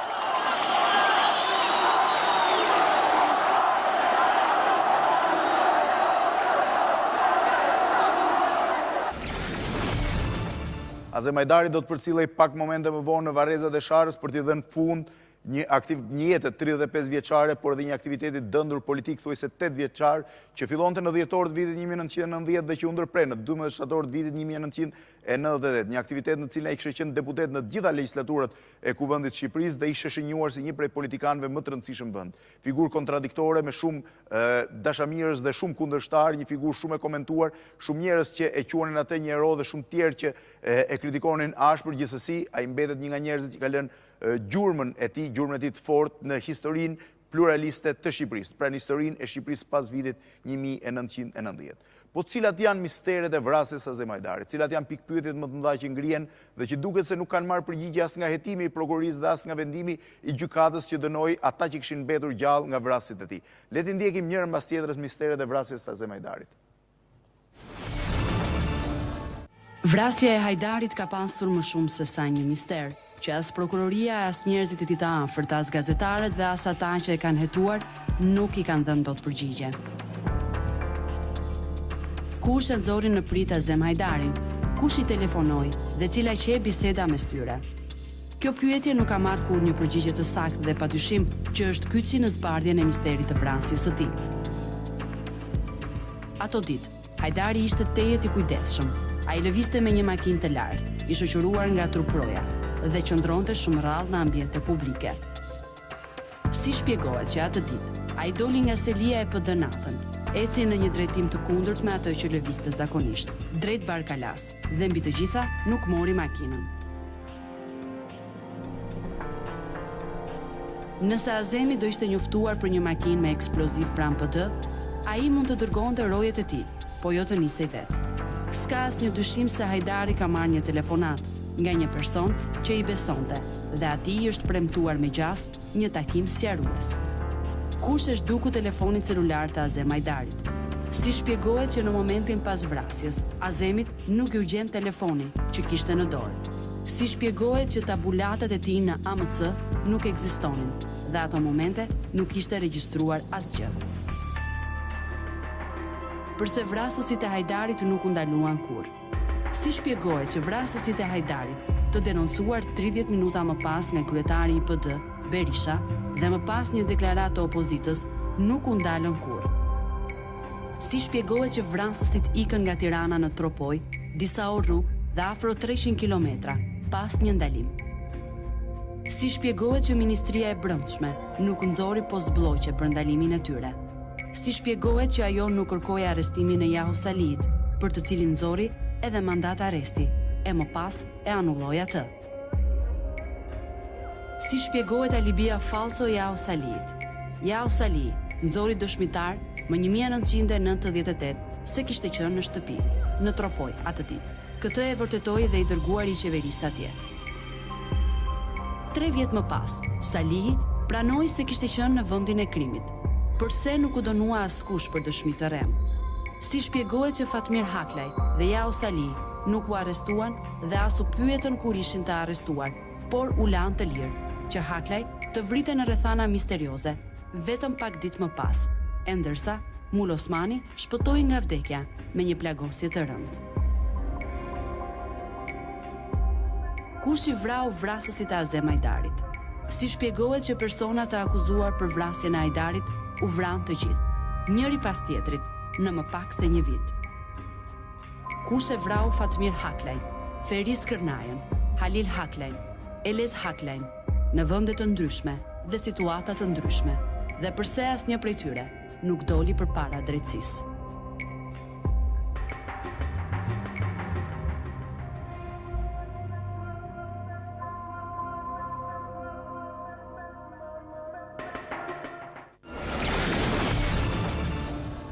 shumë mistere të cilat në të vërtet nuk morën kurrë përgjigje, sidomos ato që lidhen me eliminimin e atyre që ishin të akuzuarit kryesor për vrasjen e Azem Hajdarit. Gjithsesi, në një intervistë në studion e Opinion në nëntor të vitit 1998, vetëm një muaj e gjysmë pas vrasjes të Azem Hajdarit, lideri i Partisë Demokratike të asaj kohe, Sali Berisha, ka akuzuar direkt Shërbimin Informativ Shtetror dhe kryeministrin Nano si autor, si organizator të vrasjes. Le ta ndjekim këtë intervistë për shpjeguar më pas se si ka evoluar dhe qëndrimi kryetarit të Partisë Demokratike dhe pse ai kishte gabuar në etiketimin e Nanos si autor i vrasjes.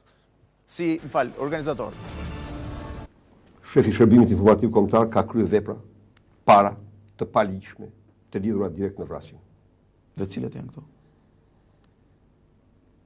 Jeni i sigurt që po të mos jetë çështja e sigurisë personave, mund të bëhen publike dhe do bëhen publike në momentin e duhur. Por kjo është shumë e njohur dhe për këtë kemi informacione të pakontestueshme. Një. Së dyti, ai tani mund të thotë se kam qenë tek Vado Popovski, i cili duket se bashkëpunonte ngushtë me te, por ajo që mund t'ju them unë ju, është shefi i zbulimit të Maqedonisë, ajo që mund t'ju them unë ju është se natën pas vrasjes ai është spostuar një 200 km nga Tirana. Në mënyrë të rrufeshme. Së treti, në vend ngjarje ka patur pajisje të Shërbimit Informativ Kombëtar. Për shembull? Për mjetet e komunikimit. Këto janë për sa i përket Shërbimit Informativ Kombëtar. Nuk ka qenë i vetëm, ka pas edhe eksponent lartë policisë direkt të angazhuar në operacion. Në të vërtet, qëndrimi i kryetarit Partisë Demokratike për kryeministrin e asaj kohe, Fatos Nano, i cili ishte njëri prej të dëmtuarve politik më të rëndë mbas ngjarjes për arsye se u detyrua të largohet nga qeveria, të lërë qeverinë, pra dhe të largohet për një periudhë gati 4 vjeçare nga drejtimi i saj, u modifikuar në vitin 2002. Me ngritjen e Komisionit Hetimor kundër për veprimtarinë e Shërbimit Informativ Shtetror dhe kryetarit saj Fatos Klosi në vitin 2002, Berisha modifikoi qëndrimet e tij ndaj Fatos Nanos. Ai është shprehur se akuzat ndaj Nanos kishin ardhur për arsye se vrasit ishin oficerë të lartë policie, por se hetimet e mpasme, por se ngjarjet e mpasme dhe eliminimi vrasëve të Azem Hajdarit, kur Nana nuk kishte më asnjë autoritet politik, dëshmonin se ai nuk kishte dorë në vrasje, pra nuk kishte as dieni dhe as ishte i përfshirë në vrasje. Ndërkohë që Berisha ka qëndruar gjithmonë ides se Shërbimi Informativ Shtetror ka qenë i informuar për vrasjen. Po cili është mendimi i Fatos Klosit? Sa ka qenë ai informuar për vrasjen? Çka dëshmuar ai në intervistat e mpasme? Le ta ndjekim në të njëjtën intervistë të vitit 2002. Logjika e përgjigjeve tuaja. Ju jeni shprehur dhe keni thënë disa herë këtë që rreth 3 muaj më parë keni informuar strukturat e caktuara shtetërore mbi rrezikun që i kanoset deputetit Azem Hajdari dhe emrat konkret të atyre personave që tentonin ta vrisnin. Është vërtet. Duhet të bëj një pyetje. Cili ishte shkaku që këta persona donin të vrisnin Azem Hajdarin? Midis tyre diskutohej për një hakmarrje të nevojshme. Do thonë, atëherë kur ne kemi pasur informacionin e parë, atje diskutohej dhe mburreshin ata dhe ata që mburren për një vrasje të mundshme, përgjithësi motivet i kanë të kësaj natyre. Ata mburreshin me këtë që do bënin, mburreshin me mënyrën si do ta bënin, sa mirë kishin organizuar e kështu me radhë. Prandaj dhe informacioni erdhi gjerë tek ne. Nuk është se ne kishim arritur të infiltronim midis tyre se dinim që donin të bënin këtë gjë. Natyrisht të informacionet. Kur e morët vesh që ky grup njerëzish ose ky person i ndihmuar nga një grup njerëzish donte të vriste Azem Hajdarin, ai mbajtet nën kontroll? Ne u përpoqëm natyrisht t'i mbajmë nën kontroll, për aq sa na lejohet dhe aq sa mund t'i mbanim. Që të gjithë ishin punonjës të policisë së shtetit dhe në këtë rast ishte Ministria e Rendit që kishte për detyrë t'i mbante nën kontroll, meqenëse se ajo ka një shërbim të specializuar për këtë gjë, që ka për detyrë kontrollin e pastërtisë së figurës së punonjësve të policisë. Dhe ky aspekt hyn në këtë kategori. Natyrisht edhe ne jemi munduar të jemi të kujdesshëm, por duhet kemi parasysh që mundësitë tona në tropoj gjatë gjithë këtyre viteve kanë qenë shumë të vogla. Ne kemi shumë pak njerëz, mos themi pothuaj fare, dhe nuk është aq e kollajshme. Pse? Kanë qenë njerëz, siç e tha dhe zoti Fatos këtu, ai nuk gënjehojnë njerëz të veshur në uniform, që kishin liri të mëdha veprimi në tropoj, shumë të madhe se sa punonjësit tonë. Pra si dëshmon shefi shërbimit informativ shtetëror i cili është akuzuar disa herë nga opozita ose në vazhdim nga opozita për vrasjen e Azem Hajdarit, dihej që këta persona do ta vrisin Azem Hajdarin. Kishte informacion që do ta vrisnin, ishin njerëz që mburreshin në për rrethet ndryshme se si o ta bënin dhe se sa mirë ishin të organizuar për këtë. Mbi të gjitha ishin pothuajse të gjithë oficerët të policisë së Tropojës, së qytetit Bajramçurrit dhe kishin dhe autoritetin shtetëror që t'jep uniforma e policit. Po ai ishte informuar nga shërbimi informativ shtetëror Azem Hajdarit, deputeti i Parlamentit të Shqipërisë për rrezikun që i kanosej. Dhe ai ishte detyrë shërbimit informativ kombëtar dhe strukturave tjera shtetërore të mbronin deputetin nga një kërcënim eminent që nuk ishte i papritur, por që dijej nga të gjithë. Le ta ndjekim edhe një herë Klosin në përgjigjen e tij. Nga informacionet tuaja, zoti Klosi, Azem Hajdari e dinte që nga një moment ose në tjetrin mund të vritej nga këta persona? Azem Hajdari e dinte. E para se zyrtarisht ishte lajmëruar. Dhe ishte thënë dhe që të mos shkonte në Tropoj, meqenëse se atentati ishte paktën nga ata pretendohej që do bëhesh në Tropoj, që do ta thrisin Azemin në Vakira, në vdekje ose në dasma, që janë problemet. Dhe ndodhin një gjë e tillë, kur një herë Azemi vajti atje, u bën një atentat. Në qershor të. Do të thonë ishte një provë që ky informacion ishte i vërtet. Do të thonë po, ishin përgatitur për një gjë të tillë. Dhe Azemi s'vajti më. Azemi të gjithë e mbajnë mend, ata që e njohin, që ka qenë i trembur disa ditë para atentatit. Ka qenë i trembur. Dhe i trembur unë them ka qenë për një arsye shumë thjeshtë. Ai u tremb kur mori vesh që këtë atentat ishte ngatruar dhe PD-ja. Në falsi. Njerëz të PD-s. E keni bërë këtë deklarat publike dhe para 2 ditësh duke i përgjigjur një akuzat zotit Ngjela. Mund të ma shpjegoni pak më? Ka që thjesht është, që kur i di armiq dhe armiq janë larg, është më komode, është më e lehtë të ruash. Kur merr vesh që dhe midis miqve tu pas ka lidhje me armiq, bëhet shumë e vështirë. Në të vërtetë Azem Hajdari e dinte ose e ndjente që momentet e fundit ai ishte i kërcënuar, kishte filluar të vepronte, kishte filluar të ruaj, kishte filluar të lëvizte me eskort, ai nuk e dinte që në grupin e vrasëve ishin bashkuar dhe njerëz që kishin qenë miq të afërt të tij deri pak kohë më parë. Gjithsesi në 3 muajt e fundit, siç dëshmon dhe Fatmira Hajdari, ai kishte filluar të ruaj, pra kishte filluar të ishte i kujdesshëm me atë që mund t'i ndodhte. Le ta ndjekim dëshminë e bashkëshortes tij dhënë disa ditë më parë. Isha në çdo moment në kontroll, domethënë duke më kontrolluar me anë të telefonit se kishte merak dhe shpesh kohët e fundit aty e kam kuptuar unë që Azemi ndihet i rrezikuar, pasi nuk më merrte në makinë, se ne çdo mëngjes hypshim bashkë në makinë dhe vishim për në punë.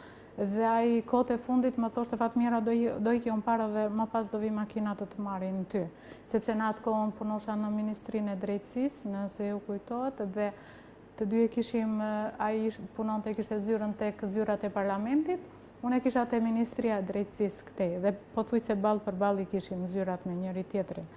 Edhe kjo na bënte që çdo ditë shkoshim bashkë në punë, po muajin e fundit nuk udhtoi më me mua që t'iknim çdo mëngjes bashkë në punë, po ai ikte përpara ose unë i kisha para dhe kjo të jepte një shqetësim. Por në intervistën e vitit 2002, Fatos Klosi thotë që shërbimi informativ shtetëror nuk mund shtyej më tutje për arsye se të gjithë vrasësit e Azem Hajdarit ishin njerëz të veshur me uniformën e policisë, ishin oficer policie. A kishte dieni Ministria e Brendshme, ajo që i kishte në varësinë e saj këta persona si oficer të saj për atë që do t'i ndodhte Azem Hajdarit? Ta ndjekim dëshminë, sikur se thash, një nga dëshmitë e fundit që Perikli Teta, ministri i Brendshëm, ka dhënë në vitin 1998, një muaj mbas vrasjes së Azem Hajdarit. Në mes të muajit maj, Ministria e Rendit Publik ka patur një informacion që persona të pa identifikuar përgatiten për të bërë një atentat ndaj deputetit Azem Hajdari. Kjo ka qenë nga më shumë se një burim. Unë e mendova dhe e mora seriozisht këtë problem dhe vendosa ta njoftoj Azemin për këtë problem. Kjo nuk përbënte dekonspirimin e një sekreti, përkundrazi, duke e njoftuar, e ftonja dhe për bashkëpunim për garantimin e jetës të Azemit. Po si shpjegohet që një shteti i tërë nuk arrinte të mbronte deputetin e tij, ndërkohë që Shërbimi Informativ Kombëtar, Ministria e Brendshme dhe struktura tjera ishin të informuara që një grup njerëzish donin të vrisnin njërin prej deputetëve të Parlamentit të Shqipërisë. Si shpjegohet që as Ministria e Brendshme dhe as strukturat e tjera të shtetit që kishin të përdetyrë të mbronin deputetin e Parlamentit nuk arritën ta bënin këtë. Ja si dëshmon dhe një herë Perikli Teta në këtë intervistë të vitit 1998. Të nesmen e kësaj dite, Azemi më morin në telefon për një problem tjetër, për një problem të një personi që e kishte kapur policia dhe Azemi më tha është i pafajshëm. Dhe ai rezultoi me gjithmonë i pafajshëm. I thash më merr mbas 10 minutash dhe kur më mori, unë e njoftova që nuk do lëvizesh nga Tirana pa më informuar mua, pa informuar policinë. Ne do të jemi gjithmonë pranë teje. Ai më tha që detyra jote është të më ruash mua, të ruash deputetin, kryetarin e Këshillit dhe unë do të lëviz për kryerjen e detyrave të mia. Në 2 qershor në darkë e kam takuar në ambasadën italiane. Dhe më tha që do të shkonte të nesme në Tropoj. I kam thënë të mos shkoj. I thash që nesër do vi dhe unë në Tropoj. Të mos shkoj në asnjë mënyrë sepse nuk garantojmë dot udhëtimin. Megjithatë, ai më tha, unë do shkoj dhe shkoj. I kam nxjerrë drejtorin e policisë Shkodrës në Komën, me një grup të forcave të ndërhyrjes shpejt, i cili i tha që të kthehet sepse Ministri i Rendit ka urdhëruar që nuk mund të garantoj vizitën në Tropoj. I thoni Ministrit që përsëri është detyrë e tij të më garantoj jetën dhe vazhdoj rrugën për Tropoj. Unë shkova në Tropoj, bisedova po atë ditë me shefin e komisariatit, në pranitë të disa ministrave, edhe ata në komisariat ishin shumë të shqetësuar për garantimin e jetës të Azem Hajdarit. Dhe po atë ditë ndodhi ajo që ndodhi që ati i bën një atentat në Tropoj. Fatmirësisht ai shpëtoi. 167 gëzhoja në vendin e ngjarjes. Përsëri ju shmang policisë, nuk i tha ku do shkonte. Azemi si duket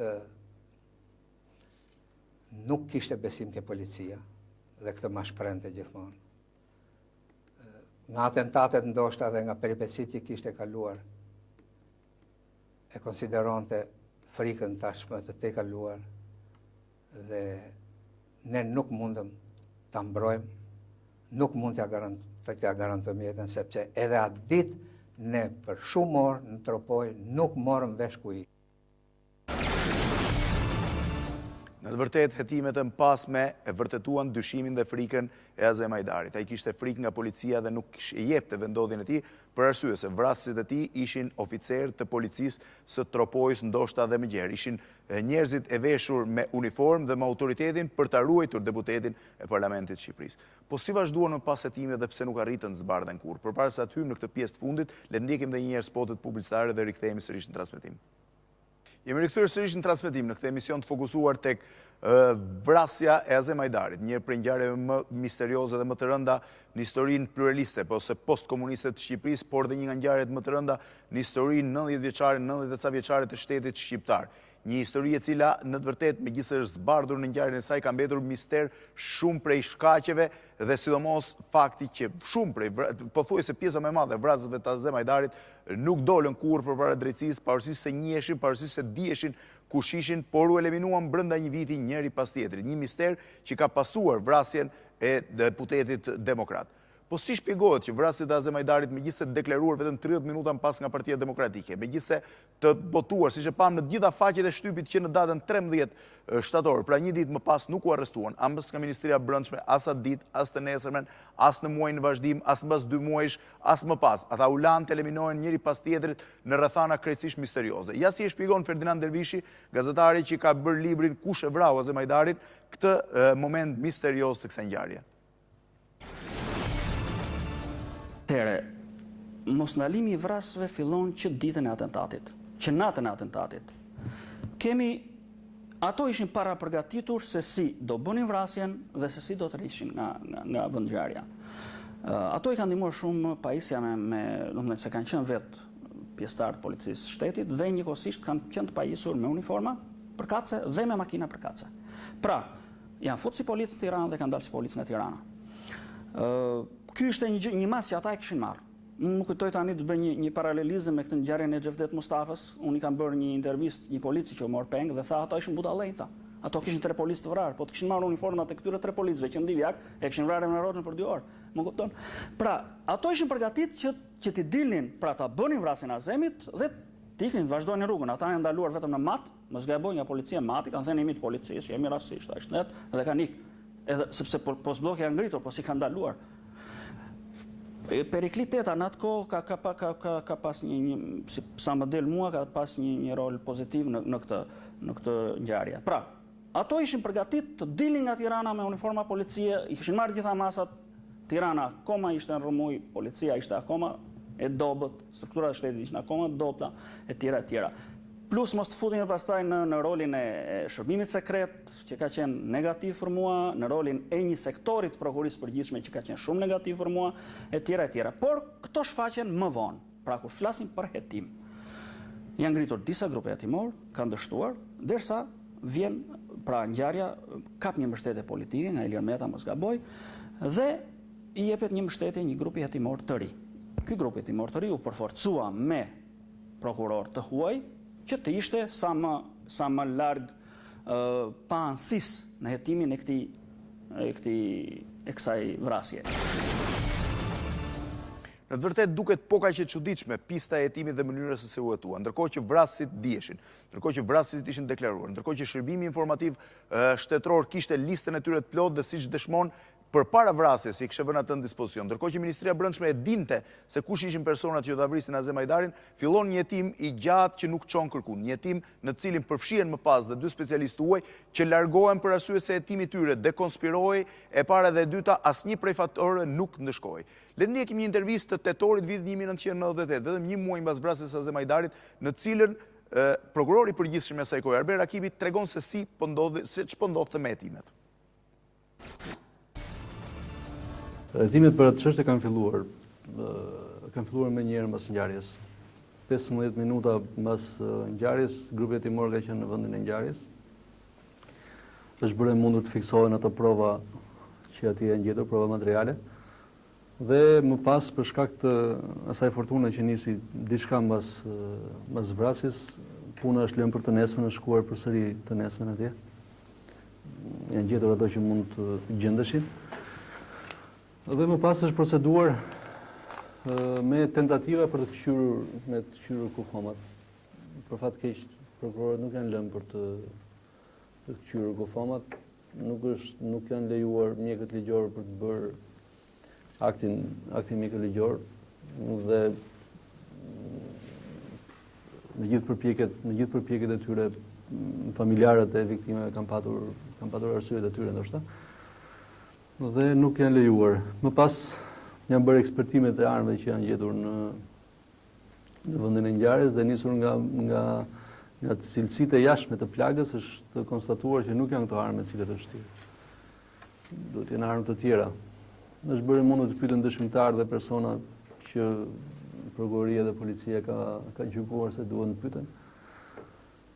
Në këtë pozicion jemi. Kjo dëshmi e prokurorit përgjithshëm Arben Rakipi në tetor të vitit 1998 bëhet vetëm 2 javë ose 3 javë mbas vrasjes së Azem Hajdarit, 2-3 javë është fillimi tetorit të vitit 1998. Po cilat ishin pistat mbi të cilat u mbështet prokuroria në këtë hetim? Pra gjithmonë sipas dëshmisë së menjëhershme më njëherë mbas ngjarjes. Le të ndjekim këtë pjesë nga intervista e Rakipit. Sa pista po hetoni për vrasjen e Hajdarit? Pistat janë shumë. Pistat janë sigurisht ajo një nga kryesorët është varianti që ka shpallur PD-ja, se themi me qenë se kanë qenë afër ndërtesës, ndokush për tyre dhe mund të ketë parë diçka dhe ajo është pista kryesore. Por ka dhe pista tjera pastaj që nuk duhen në vlerësuar. Në të vërtetë ajo që është e çuditshme, misterioze, padyshim dhe e dhimbshme është fakti që vrasja e Azem Hajdarit ngjan në mënyrë identike me një kronik të Gabriel Garcia Marquezit titulluar Kronikë e një vrasje të paralajmëruar. Shumë veta e dinin që Azem Hajdari do të vritej. 2 klubeve përballë PD-s u mbyllën atë ditë. Shumë prej militantëve që e dinin ose që kishin lidhje me qytetin verior i kishin parë vrasjet e tij në Tiranë. Shërbimi sekret, shërbimi informativ shtetëror e dinte cilët ishin vrasit dhe e dinte që ata do ta vrisin Azem Hajdarin. Ministria e Punëve të Brendshme e dinte që kishte vrasës, madje ishin të veshur me uniformat e saj dhe do ta vrisin Azem Hajdarin. Prokuroria kishte një deklarat të Partisë Demokratike dhe dëshmitë e botuara në shtyp për vrasjet e Azem Hajdarit, ndërkohë u hap në disa pista. Pothuajse të gjithë vrasit e tij shëtisnin lirshëm nëpër Tiranë dhe asnjëherë nuk u arrestuan. Është e gjitha një situatë absurde që parë nga sytë e sotëm, 10 vjet më pas, gjithkush nga ne bën pyetjen, pse ndodhte kështu? Pse nuk u arrestuan në moment ata njerëz që ishin akuzuar si vrasës? Pse nuk u vendosën përpara drejtësisë për të vërtetuar se a ishin realisht ata vrasë dhe pse e kishin bërë vrasjen? Në dëshminë e tij të nëntorit vitit 1998 që mbetet e fundit, Perikli Teta, ministri i Brendshëm, i cili mbante përgjegjësi për vrasjen e Azem Hajdarit si ministri në detyrë i Brendshëm i Shqipërisë në atë kohë, në një rrëfim ndoshta të sinqert, duke qenë një nga rrëfimet e fundit të tij si politikan, 14 shtatori që ndodhin pas, në të vërtetë e evidentoi atë, por edhe e largoi nga karriera politike, ka treguar me mlef dhe me dhimbje se pse nuk zbardhet ose kur mund zbardhet historia e Azem Hajdarit. Kjo ishte një nga intervistat e fundit Perikli Tetës, i cili ndroi jetë një vit e gjysmë më parë, pa arritur të përgjigjet ose të flasë për shumë prej këtyre gjërave. Gjithsesi, në këtë intervistë të fundit, në këtë dëshmi të fundit, Perikli Teta tregon shumë se pse vrasjet e Azem Hajdarit nuk gjendeshin dhe nuk arrestoheshin. Le ta ndjekim. Patjetër që hetimi është bërë, patjetër që hetimet vazhdojnë dhe unë shpresoj që një ditë nuk duhet jemi pesimist, kjo ngjarje do zbardhet. Ajo që kërkon zbardhja e kësaj ngjarjes është që ne të gjithë ish pushtetarët e soqëm dhe në mënyrë të veçantë politikanët të vijemi në dispozicion të organeve të drejtësisë, të shkojmë tek ajo dhe në fundit do të ballafaqohemi me 2 klauzola, me 2 nene të kodit penal. Dëshmia e rreme dënohet dhe mostregimi dënohet gjithashtu. Ne politikanët duhet shkojmë përpara drejtësisë dhe të dëshmojmë duke pasur parasysh që dëshmia e rrem dënohet dhe mos dëshmia, pra mos tregimi i vërtetës, po ashtu dënohet. Çfarë kishte parasysh Perikli Teta që padyshim ka ditur shumë? Për cilin politikanë kishte fjalën? Cilët ishin politikanët e përfshirë në vrasjen e Azem Hajdarit dhe pse kishin bërë dëshmi të rrem apo nuk kishin dëshmuar për vrasjen e tij? Është gjitha një situatë e paqartë, por ende sot asnjë politikan nuk u vendos përpara drejtësisë, ndërkohë që vrasjet e Azem Hajdarit që ishin të identifikuar u zhdukën njëri mbas tjetrit. Le të ndjekim material filmik në cilin sot paradite përpara monumentit Azem Hajdarit u nga mbrëfyer pak a shumë secili qefati i vrasësve të tij. Padyshim që vrasja e Azem Hajdarit ngërthen brenda saj një mister të madh. Padyshim që shumë prej detajeve të kësaj vrasje janë zbardhur tashmë dhe drejtësia shqiptare ka njohur fajtorët dhe ka dhënë dëshkimin për ta. Por duket se shumë prej fajtorëve ose pjesa tërësore e fajtorëve, pjesa tërësore e vrasëve të Azem Hajdarit nuk u vun kurrë përpara drejtësisë. Ky mbetet edhe misteri më i madh i çështjes Hajdari. Më i madh se sa vetë vrasja e tij mbetet mister fakti se si u eliminuan vrasjet e Azem Hajdarit, se si qelloi që këta njerëz, të cilët u denoncuan vetëm 30 minuta më pas me një deklaratë publike të Partisë Demokratike dhe që më pas shumë dëshmitari përcaktuan si vrasit e liderit të dhjetorit, nuk u vun kurrë përpara drejtësisë. Si shpjegohet që një grup prej më shumë se 80 vetash që udhtoi nga tropoja në Tiranë për të vrarë liderin demokrat, u kthye po atë mbrëmje, ndërkohë që emrat e tyre ishin bërë publike, pa u ndaluar nga asnjë postoblok në rreth 300 kilometra rrugë nga Tirana deri në Tropoj. Si shpjegohet që pjesa më e madhe e tyre, megjithëse ishin të përcaktuar si ishin denoncuar si vrasës, nuk u arrestuan kurrë, madje edhe në një rast, në 2 raste që ishin në spital dhe që u vendos një mandat i përkohshëm arresti, u liruan sërish. Dhe si shpjegohet që vetëm një vit e gjysmë pas vdekjes së Azem Hajdarit, të gjithë vrasjet e tij, një numër shumë i madh vrasësh, ishin eliminuar tashmë duke lënë procesin të heshtur dhe duke lënë me shumë pikë pyetje për të përcaktuar thelbin e të gjithës. Përse ishte vrarë Azem Hajdari? Kujt i interesonte vrasja e tij dhe cili ishte qëllimi i kësaj vrasje? Pra, nëse vrasja në vetvete është zbardhur dhe nuk ka pasur më mister, eliminimi i vrasëve të tij duket se e ka minimizuar shpresën për të përcaktuar se cili ka qenë shkaku real i vrasjes së Azem Hajdarit. Po cili ishte fati i disa prej vrasësve të tij, nga thuajse 80 veta që kanë marrë pjesë në vrasjen e Azem Hajdarit, sipas prokurorisë në disa rrath mbrojtje vrasit kryesor, ata që kanë qenë organizatorët e vrasjes, disa atentatorët kryesor, pra ata që kanë qelluar direkt u zhdukën në rrethana misterioze. Gazetari Ferdinand Dervishi ka përgatitur një material në cilin bën fjalë për eliminimin e disa prej vrasësve kryesor, pra jo të gjithë atyre të akuzuarve dhe si ka ndodhur eliminimi i tyre. Le ta ndjekim këtë material, i cili sikur se thash bën fjalë vetëm për disa vrasës dhe jo për të gjithë ata.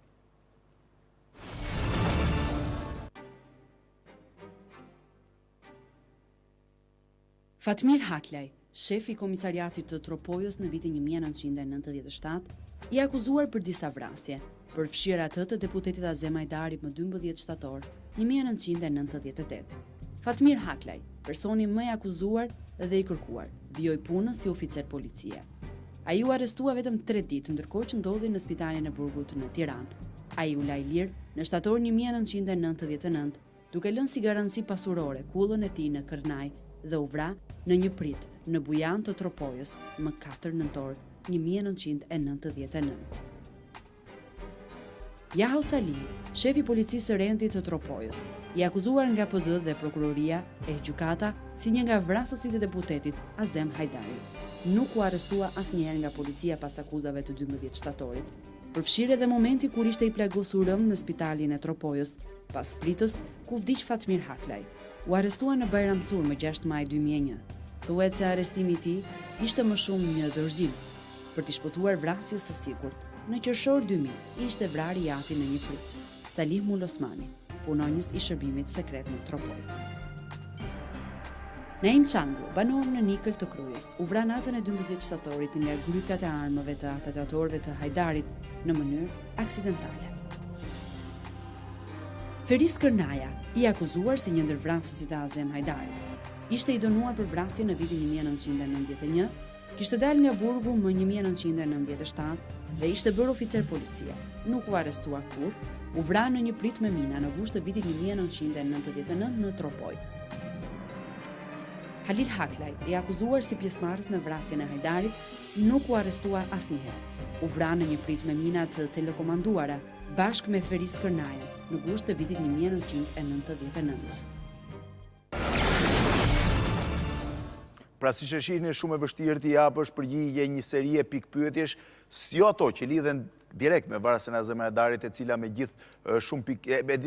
gjithë se ka detaje ndet pazbardhura në tërësi, është e njohur, por me faktin se si shpjegohet që vrasësit e tij ose dhe ata që ishin akuzuar për vrasjen e tij u zhdukën pa u vendosur përpara drejtësisë, u zhdukën pa e thënë fjalën e tyre, u eliminuan rrethana misterioze. Kush ishte pas tyre, cili ishte shkaku, që qëllimi i vrasjes dhe shkaku që i kishte shtyr ata ta bënin të. A kishin pasur lidhje politike, siç dëshmon Perikli Teta, dhe cilët ishin këta politikanë që fshihen pas tyre? Është shumë e vështirë të japësh përgjigje të gjitha këtyre, pavarësisht se hetimet mbi këtë vrasje duhet të padyshim të marrin një përgjigje në një të ardhme jo të largët, për arsye se bëhet fjalë për vrasjen e një deputeti, për një krim të rënd politik, për një krim i cili ka ndodhur në një Shqipëri, jo në Shqipërinë shumë vite më parë, por ka ndodhur në Shqipërinë e vitit 1998, vetëm 10 vjet më parë, dhe bëhet fjalë për njërin prej politikanëve më të rëndësishëm në Shqipëri.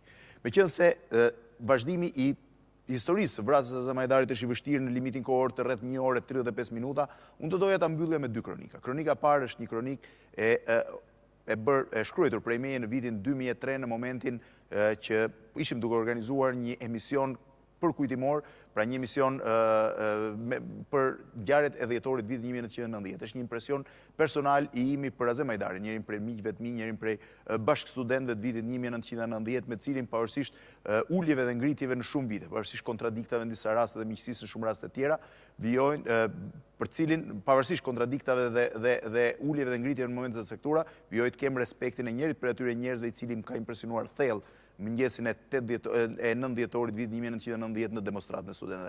Le ta ndjekim këtë etyt, sikur se thash, të shkruar në dhjetor të vitit 2003 në një emision të atëhershëm Opinion për ngjarjet e dhjetorit 90. Në jetën e tij të shkurtër, Azem Hajdari nuk do të harronte kurrë atë moment, atë çast dyzues, tronditës, por edhe frymëzues, kur ngriti këmbën për të hipur në një vazë betoni në sheshin qendror të qytetit student. 28 vjeçar, më i madh në moshë se shumica të pranishmëve aty, i martuar herët dhe me 2 fëmijë, studenti nga Tropoja nuk arriti të flasë më shumë. Quhem Azem Hajdari, jam student i filozofisë dhe kam 2 fëmijë. Qofti jeta e tyre garancia e kësaj lëvizjeje, unë jam me ju dhe nuk të rriqemi. Ka shumë vetë që e tregojnë këtë moment, por çuditërisht pak prej tyre përsërisin të njëjtat fjalë. E përbashkëta e të gjithëve është që ai ishte aty, që u ngrit mbi supet e 2-3 vetëve dhe që, si në legjendat e lashta antike, kishte vendosur të flijonte vetveten, babain e 2 fëmijëve. Ishte nata e vonë, 8 dhjetorit 1990. Nata që do të jepte fund epokës 46 vjeçare komuniste dhe mëngjesi do të sillte një epokë të re, atë që e dëshironin të gjithë, që e prisnin, por që pak i njihnin realisht. Dhe mes asaj mosnjohje dhe nate, mes atij dyzimi e frike, ai u nis me më pak se 1000 vetë t'i ndërronte faqen Shqipërisë. Janë shkruar 10 libra për jetën e tij, janë thurur këngë, janë ngritur monumente dhe imazhi i tij është fiksuar në mijëra foto e në qindra minuta filmime në shumë televizione. Por si pak raste në histori, fati i tij që shënjuar atë moment dyzues, atë çast errësire dhe pavendosmërie, kur me pak vrull u ngrit mbi një bordur të qytetit studentit, për të bërë prisi lëvizjes studentore të dhjetorit 90. Askush nuk e ka fiksuar në kamerë atë moment. Vetëm disa dhjetra vete kanë ende në kujdesen e tyre vizive atë çast. Të tjerë e mbajnë mend me xhaketën e zezë tek fliste në qytetin studentit, ose kur debatonte me Ramizalin. E mbajnë mend kur drejtonte disa vetë në demonstratën pranë liceut dhe në frazën që ngjante magjike natën e 11 dhjetorit. Shkojmë të flemë. Nesër do të krijojmë partinë tonë. Asnjëri nuk ka lindur hero, thot Adam Michnik në shënimet e tij për Lev Walesën. Rëndësi ka që atë moment që duhet të dish të sillesh dhe të jetosh si i tillë. Pavarësisht kohëve dhe viteve, pavarësisht asaj që shkoi dhe komenteve për personalitetin e tij kompleks, Azem Hajdari, atë moment që duhej, diti të ishte një hero, madje një hero i vërtet. Në të vërtet, vdekja e Azem Hajdarit, vrasja e tij ka pasur dhe një moment tjetër, një moment i cili nuk që aq i vëmendshëm nuk që aq shumë në vëmendjen e medjave, nuk u ndoq aq shumë prej tyre, i cili vijonte më pas. Bashkëshortja e tij Fatmira në momentin e vrasjes së Azem Hajdarit ishte 7 muajshe shtatzan. Azem Hajdari dhe Fatmira, siç dëshmon 10 vjet më pas ajo, nuk e dinin ende se ç'do të ishte fëmia i ri i familjes Hajdari. Nuk e kishte parë kurrë krijesën e saj që kishte, krijesën e përbashkët që kishte ende në bark, nuk e dinin se ishte djalë apo vajzë. Fatkeqësisht, Azem Hajdari iku nga kjo botë pa e mësuar kurrë që ai do të sillte pas një trashëgimtar, një djalë i cili do të lindte vetëm 2 muaj më pas, në nëntor të vitit 1998, dhe që në mënyrë të papritur, pothuajse të gjithë njerëzit që ishin rreth e rrotullat ditë në familje, ndoshta pa vullnetin e familjarëve, filluan ta thrasin Azem.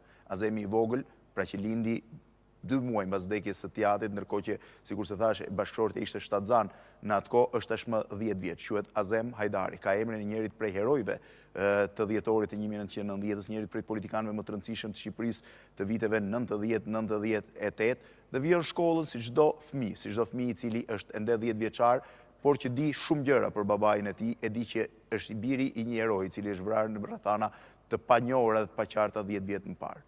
Kamera e televizionit Klan dhe stafi i emisionit Opinion kanë shkuar në shtëpinë e familjes Hajdari për t'ju sjellë tashmë, mbas gjithë këtyre pamjeve të trishtueshme prej 1 ore 40 minuta, një imazh të ri, atë të një Azem Hajdari tjetër, Azem Hajdari të ri, 10 vjeçar, i cili sapo ka hyrë në jetë dhe që sapo ka filluar të futet në jetën e të rriturve, do të quaja, por që ka ardhur në jetë në një moment të trishtueshëm, vetëm 60 ditë ose as 60 ditë mbas vdekjes së babait të tij. Le ta ndjekim këtë material filmik që është dhe materiali përmbyllës i këtij emisioni që vazhdon prej 1 ore 40 minuta. Është një emision që unë e titullova Kush e vrau Azem Hajdarin. Azem Hajdari vdiq në 12 shtator të vitit 1998, por djali i tij, djali që lindi 60 ditë më pas, vazhdon një jetë normale sot në Tiranë. Le ta ndjekim. Azem e kam emrin dhe jam në shkollën kolegjit turk. Në çfarë klase? Klasë të 4. Çfarë të pëlqen më shumë në shkollë? Kush lëng pëlqen më shumë? Anglisht. Kjo do thotë që kur të rritesh do vazhdosh shkollën për anglisht? Po. Mora vesh këtu në shtëpi që edhe sporti të pëlqen shumë. Po. Po kush sport, me çfarë sporti ke dëshirë të merresh?